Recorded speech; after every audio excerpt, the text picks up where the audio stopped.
All right, so we're going to show you the remote. First of all, you get the remote, but you don't get batteries with it. So I've got a couple of batteries here. I'm going to pop them over. And these are AAAs, okay? So that's the smaller, battery. These are Duracells, so they're supposed to be pretty good.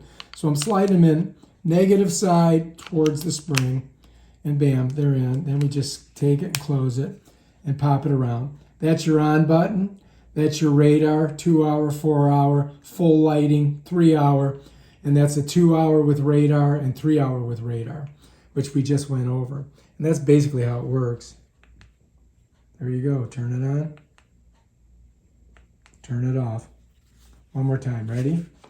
Turn it on. Turn it on. Turn it off.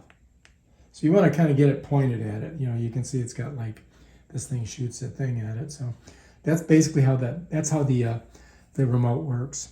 Okay, so again, just to tell you what it is, this is the on and off button. It just goes full bright. Right here, if you press this, it's going to be on 30% brightness until somebody gets close to it. Then it goes to 100%. All right, here, if you press this, it's going to light up for 2 hours. Press here, 3 hours. Press here, 4 hours. Press here, it's just going to light up full steam, full 100% lighting, right?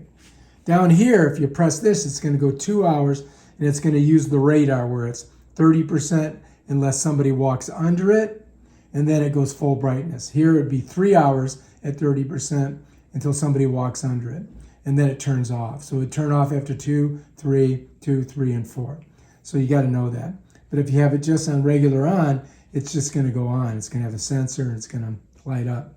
And if you click here, it's just going to be 100% brightness all the time. All right, that's it. If you like this video, subscribe to my channel and check out my other awesome videos on stuff like that.